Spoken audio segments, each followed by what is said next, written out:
I'm Laura Hill, and I study immigration at the Public Policy Institute of California. I'm going to talk today about U.S. immigration policy and some issues that are ripe for reform. No matter how you feel about immigrants and immigration, there's consensus on all sides that the system in place is currently broken. PPIC conducted a statewide survey in March of 2010, and some 69% of adults said that they thought the system needed some major changes. The last time we had any major changes to our system was in 1986, and the issues that we were discussing then are the same ones that are current now. I'm going to discuss three components of immigration policy. The first of those is unauthorized immigration. By unauthorized immigration, I mean illegal or undocumented immigrants.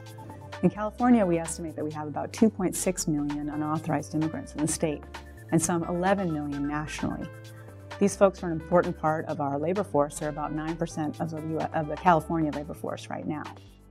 When we're talking about unauthorized immigration and reforms to the system, there are really two issues. The first is what to do about the unauthorized immigrants who are here now, and then what to do to prevent the problem from happening again. For the unauthorized immigrants that are here now, there are kind of two extremes. The first of those is to consider ways in which to provide a legal pathway for all of the 11 million that are here nationally. The other extreme is to consider trying to deport all of the potentially 11 million folks that are here. Now, somewhere in there is a middle ground where there probably will be some form of legalization and some increased efforts toward deportation.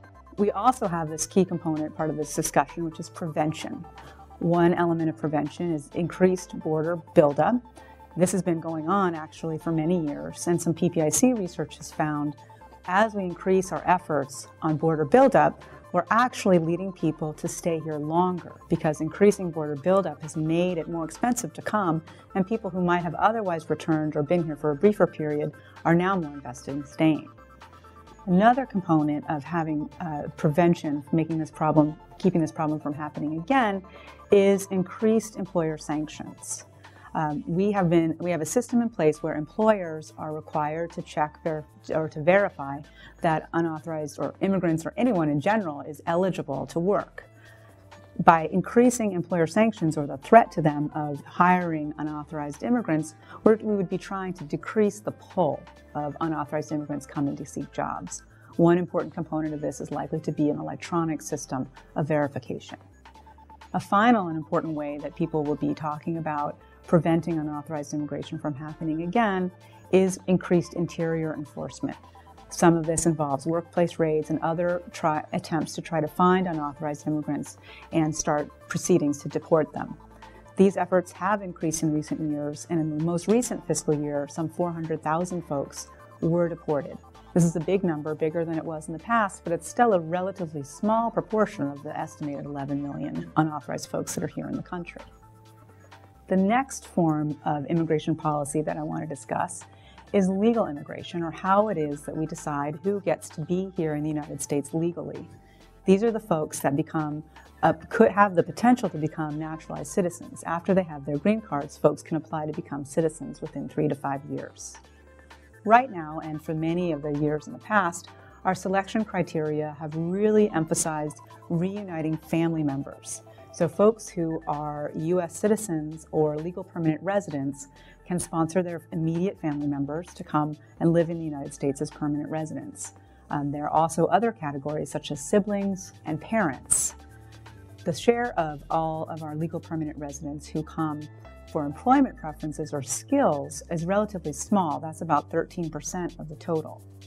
Now, when immigration reform discussions happen again, you're going to hear discussions about trading some of these categories of family admissions, like siblings and parents of U.S. citizens, for increased emphasis on skill, such as those folks that we let in because they are extremely talented, some of them Nobel Prize winners, some of them are sponsored by their employers, and others are promising to start businesses and invest and hire in the United States. Each of these categories, the family and the employment categories, some of those categories have limitations on the numbers that can come each year and on the numbers that can come from any particular country. So these combinations mean that some combinations of immigrant categories and countries of origins are waiting many years to complete the process by which they would become legal permanent residents. We also admit people in the United States to legal permanent residence because of humanitarian considerations. The final category of immigration policy that I want to discuss today is temporary migration. There are many temporary immigrants or migrants who come to the United States for very brief periods of time because they're on tourist visas or they're working, but just for brief periods. What I want to talk today about is temporary worker programs.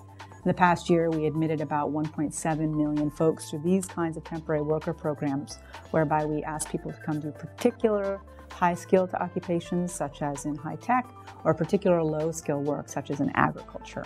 There will be discussions about what's wrong with these programs and also about expanding them more broadly when we talk about immigration reform at the national level. These programs are complicated. They need to balance the needs of the employers and also protect the employees from any sorts of abuses. In particular, what is complicated is making sure that there's an exit strategy for these temporary workers once their program is over. Are they going to be on a pathway to become legal permanent residents, or is there a clear exit plan for them to have to leave the country when the program ends? Finally, these three categories are not always distinct, and they cannot and should not be treated in isolation. Effective reform needs to be comprehensive. Otherwise, there's going to be spillover from one of these categories into the other. In particular, or as an example, think of the temporary worker who overstays a visa. He or she becomes an unauthorized immigrant. In sum, California can't set its own immigration policy, but we are the state that's going to be most affected by whatever policy is made in Washington. These decisions will affect whether we have millions of unauthorized immigrants living in the state and whether we will have the workforce that our diverse economy requires. Thanks very much for listening.